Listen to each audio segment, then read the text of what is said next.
This is Charles Dennis. I'm sitting here with Constance Towers. We did this interview on an airplane a couple of years ago for nonstop across the country, but I think this time we'll do it with people watching us. And how did you meet Sam Fuller? I met Sam Fuller. I went to his home for a dinner and a party one night, and I had never met him, and he was a rare kind of combination of brilliant genius and kind of diamond in the rough. And he was a wonderful, wonderful, very direct, honest person who, the minute you met him, you liked him, enthusiastic. And he started telling me about a film that he was going to shoot, which was Shock Corridor, called The Long Corridor at that time. And he then, after the party, said, I would love to have you look at the script. I'd love to have you be in the film.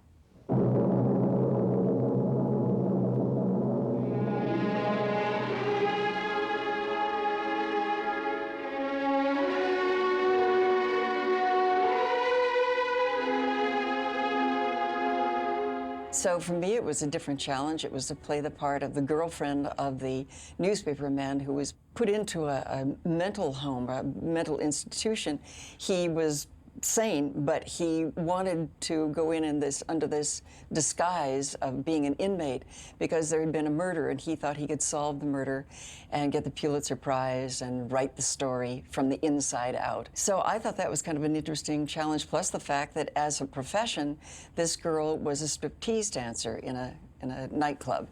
And so that was, again, another change for me, because I had played the Civil War ladies who were, you know, long sleeves and little collars and little hats and very prim and proper, and this was a totally different character. What kind of research did you do for Shock Corridor? Well, for Shock Corridor, I had never really seen a striptease.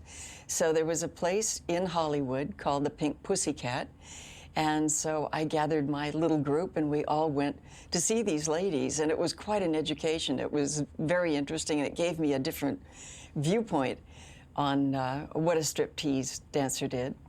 And we had a wonderful choreographer, John Gregory, who went with me. And so we both studied it and then discussed it afterward, and then worked out the routines for the striptease. Here you are, this starving stripper, and yet every time we see you, you're in these costumes that are absolutely breathtaking. Well, that's, again, another wonderful thing.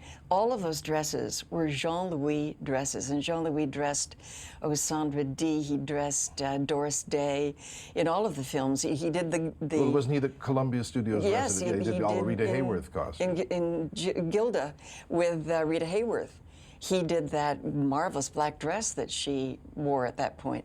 But anyway, Jean-Louis is not listed in any credits, but he was a good friend of mine, and he said, I would just love to give you these dresses to wear in that film. Well, I have the most beautiful wardrobe you have ever seen, and every time I look at it, I think, oh, where did those dresses come from for this girl who was the girlfriend, but she was also a stripper at night, and she had this fabulous wardrobe. So it was kind of a funny, wonderful touch, because there's no mention of Jean-Louis anyplace in the credits on Shock Corridor, but it was his advice because he wanted me to be beautiful. He didn't think about who she was. And in the first cut of the film, a whole scene vanished because the producer's wife didn't like a dress. Yes, well, Leon Frankis's wife sat in on the first cut of the picture with her husband, and they looked at the film. She did not like one dress. And it was a pivotal scene with the editor of the newspaper. Very important, because if you didn't have it, you didn't have story that was important. And she just said, cut that scene. So they did. But fortunately for Sammy, legally he had the last cut. So he put everything back. So Shock Corridor is one of his few, I guess, of his films where he had the final cut, and it is exactly the way he wanted it. And unlike most movies at the time, you shot it live, right? Yes, absolutely. I mean, when you sang at the time, you didn't pre-record? There was no pre-recording. Sammy didn't want pre-recording. He felt that it was far more natural. And one of the qualities of his film is his purity, his honesty. And he wanted it. He didn't want anything that would ever sound artificial, unless it had to be, or unless that was a point in the story. But he wanted everything to be very natural. And so we just did it right there on the set. I want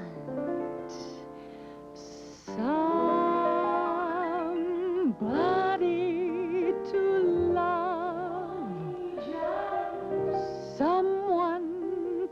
to care for me. There you'd been making films with Ford that took weeks and indeed months to shoot, and here was Shock Corridor in 10 days. Was that a shock, or was it like summer stock? It wasn't like summer stock because it wasn't as though you were just learning something and running in and performing it. We had plenty of time to learn the script.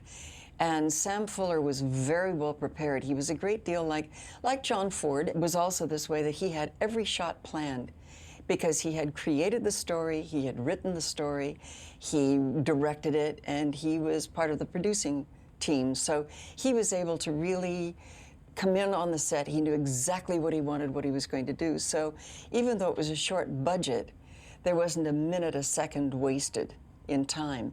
And I think on a lot of big budget films, there is time wasted. I mean, they have the luxury of spending more time on a shot and trying it 2 or 3 different ways and seeing which one they like better. Sammy had it all in his mind, and he knew exactly what he wanted. And he had a very interesting way of getting people's attention if it wandered.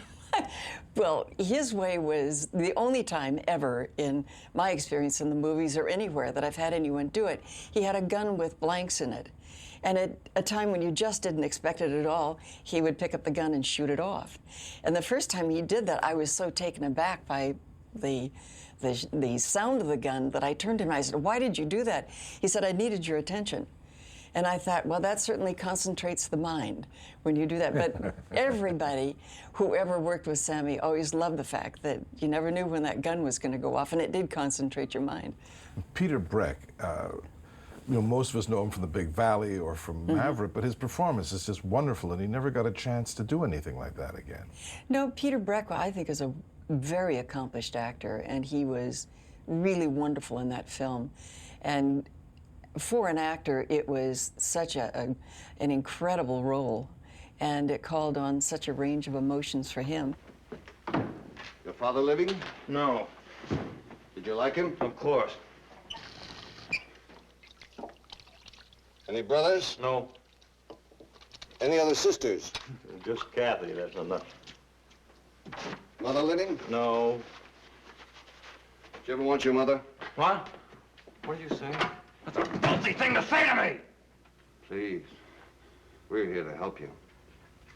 And he really he had a television series, and I saw him at Sam Fuller's memorial.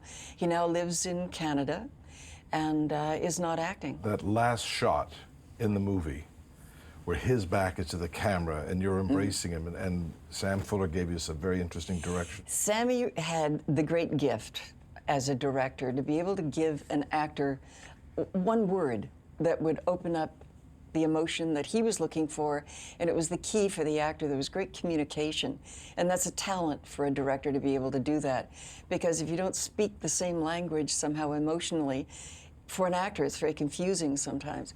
And Sammy came to me and he said, he now is, because the character in the film has become captivated by and captured by the asylum, the madness of the world, the madness of the asylum, and he too has gone mad. And he's catatonic, and he can't even speak, and he's rigid. And the character that I played, Kathy, had to go and put her arms around him, and her heart was broken. And Sammy said, "Your heart is broken. I want the tears to come from your toes through your heart." Well, it was so easy, once he said that to me, that just this cascade of tears and the whole heartbreak was there. And so the end of the film was exactly the way he wanted it, because she had lost everything, and so had he.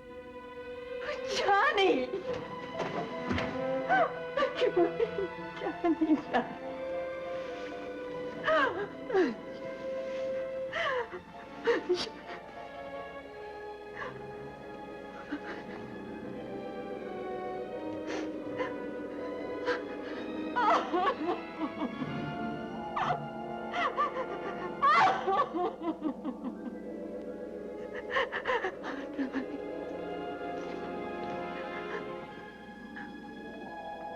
Johnny, it's me.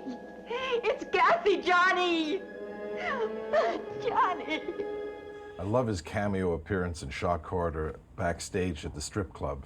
Oh, yes. The Well, 8 by 10 of him See, with he the was like cigar. Hitchcock there, too. I mean, he always had a little signature, something that you would see. Well, when in The Naked Kiss, when Kelly steps off the bus in the very beginning, the marquee of the theater that you see in this new town that she's arriving in, she looks up at the marquee, and there it is, Shock Corridor.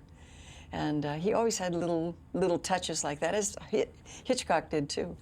You became friends with him during this brief shooting, and you guys went on vacation to Mexico. Your families went together. Well, actually, we went to Panama. Oh, it was Panama. We went to Panama, and we took Sammy down to Panama with us, and he said that he had fished a few times in his life and that he had some kind of repellent in his body that he could hold a fishing pole for a day and never have a nibble, never catch a fish. So he'd never caught a fish.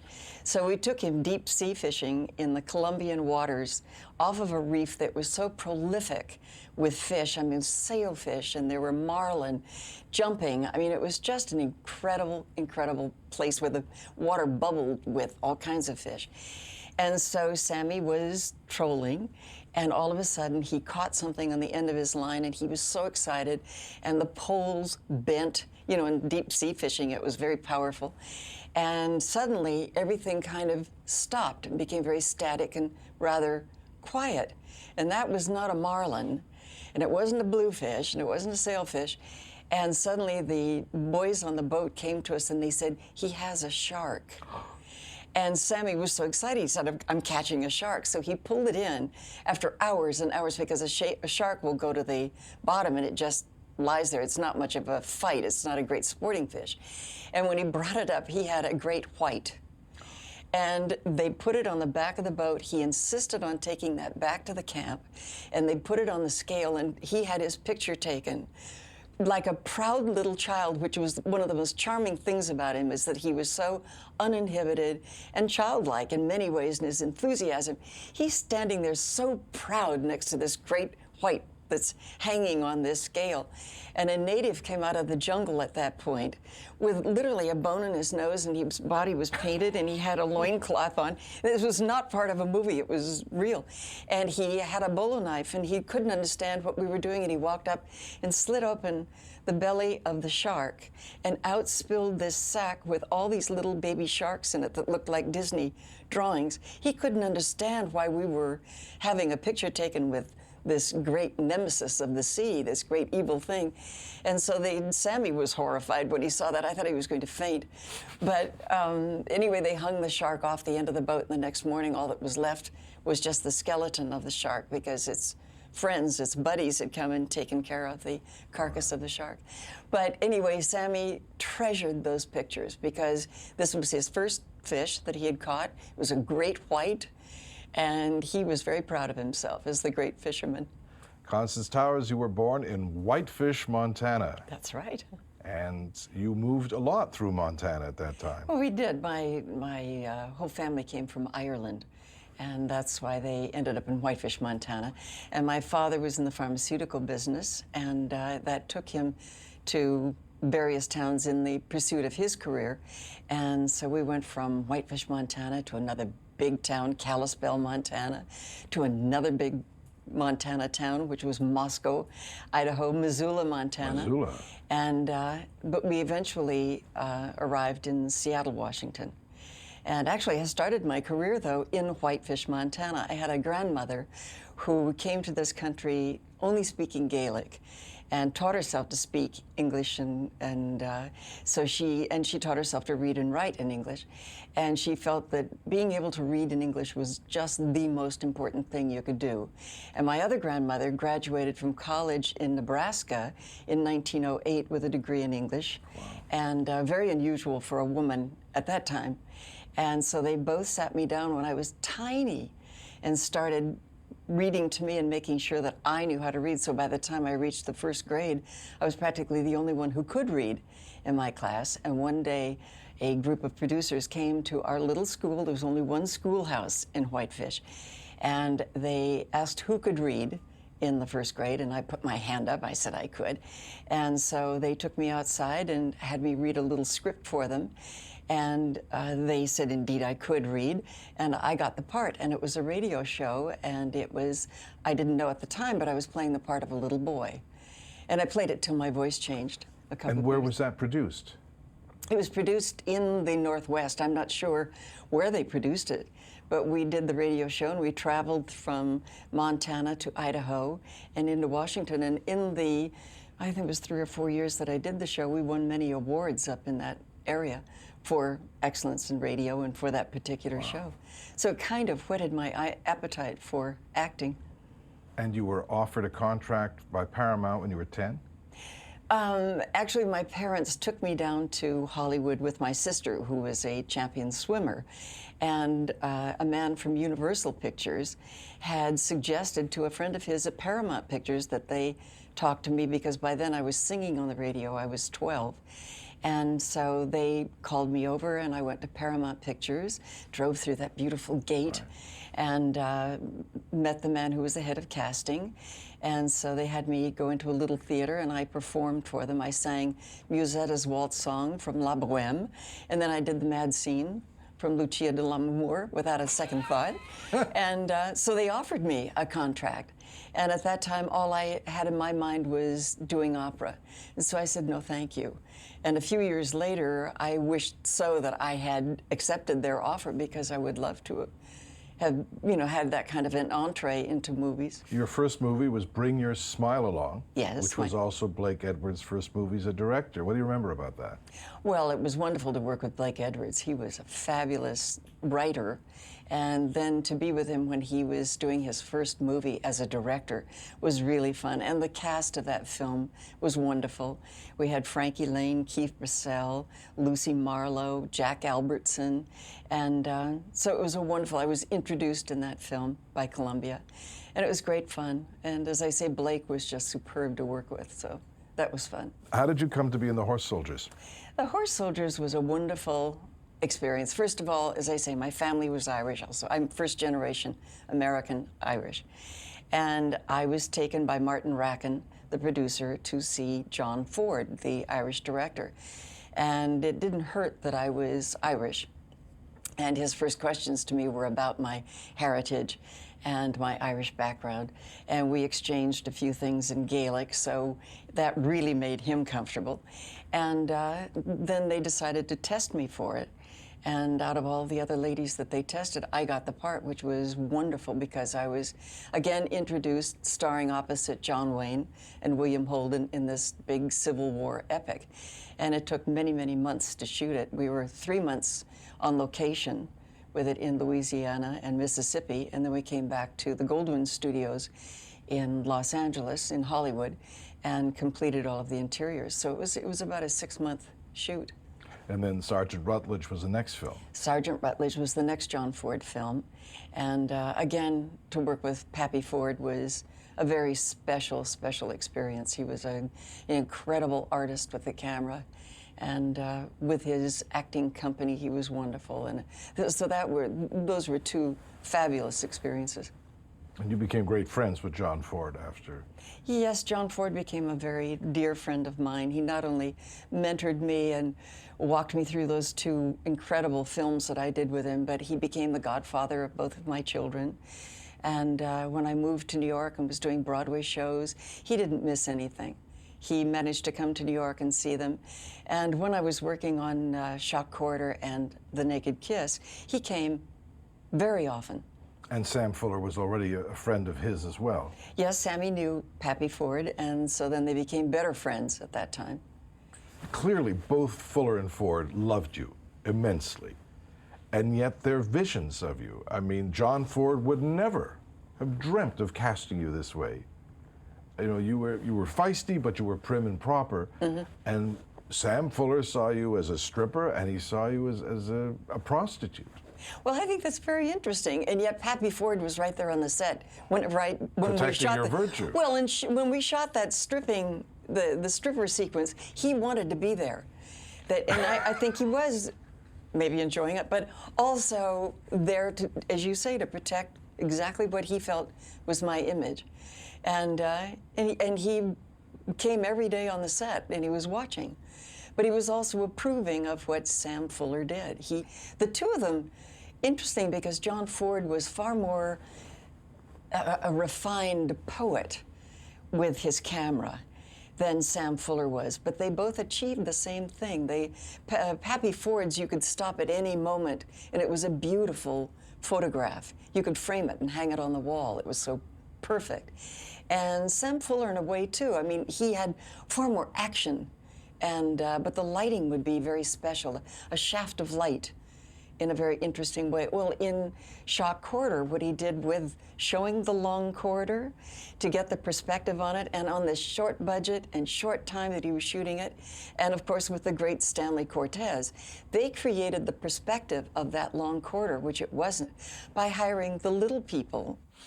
And they put the little people dressed in their outfits the same as the other actors who were in the foreground, who were taller and larger. Then they put the little people way in the back. And it made you think that that just went off into infinity beyond. And yet it was a very short space that they were working in. Did Ford have much interaction with actors or just let them get on with it more? Oh, Ford was wonderful too. If you kept your eye on him, he let you know what he needed in a scene, but he left a lot up to the actor. He didn't fight the actor. But he would have a read-through of a scene, like the night before. You'd sit down with John Wayne and William Holden or whatever, a little table, and you'd read it through. Or on the set, he might come up and just give you a little word. But he wasn't as hands-on with the actors as Sam Fuller was. But Pappy would, to achieve difference in directors, to achieve something in a scene that he wanted to achieve, an emotional level. There's a famous story of Victor McLaglen in the Informer, that he was not supposed to drink on this film, and Ford, I guess, had really warned him that, if you do that on this film, you'll be fired. So no alcohol. And so Victor McLaglen, this great big man, was a little child with Pappy Ford, as they all were, because everybody in the company loved him. And John Wayne, too. I mean, he could make John Wayne cry. But he was so anxious to be perfect for his mentor, for Pappy Ford. And Pappy had the property master go to McLaglen on the side and say, look, take a little brandy here. Why don't you just take a sip of the brandy?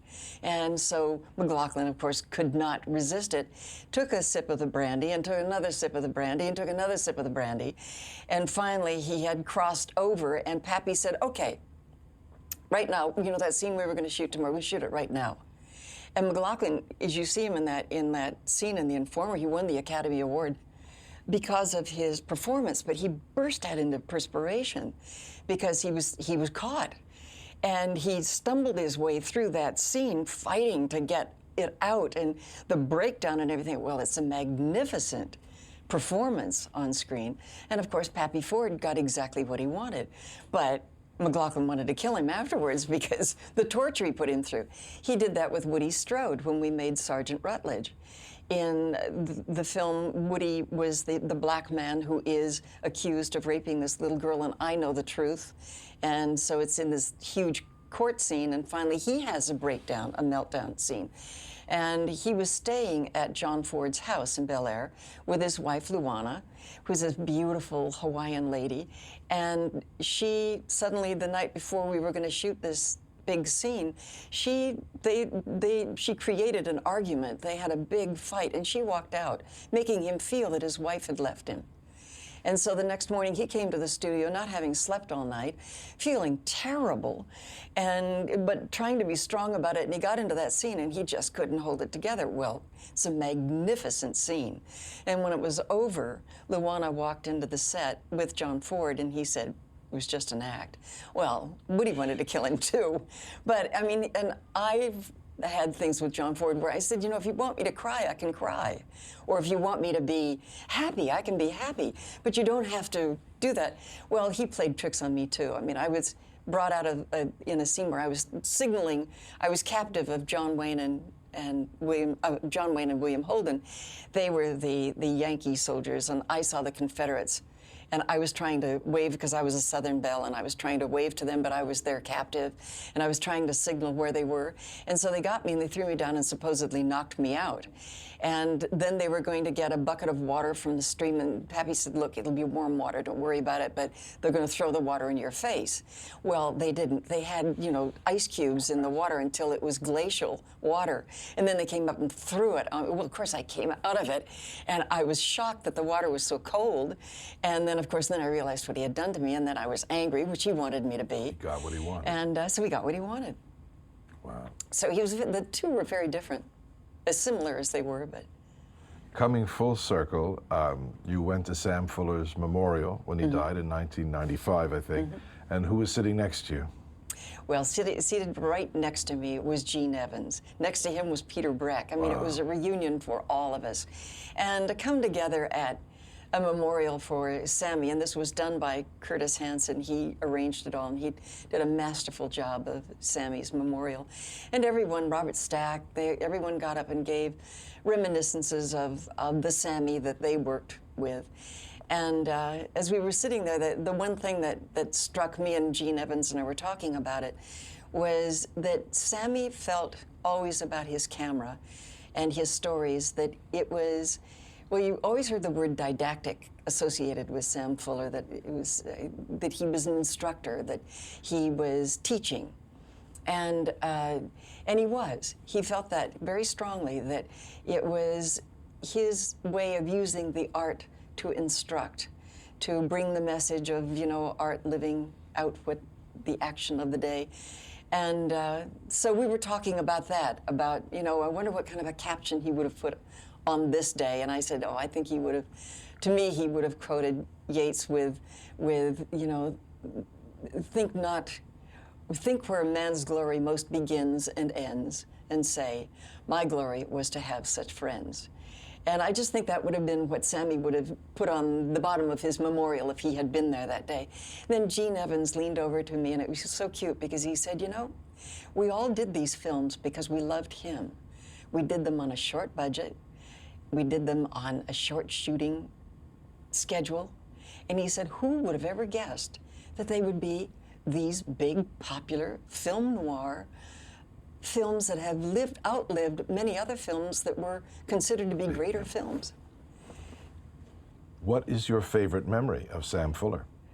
Oh, I think my favorite, most treasured moment of Sam Fuller was when I would finish a scene and I felt good about it, and he was really satisfied with what we'd accomplished. He would look at me for a long moment, and then he would take that cigar out of his mouth and give me a wonderful, appreciative smile, and he'd give me a thumbs up.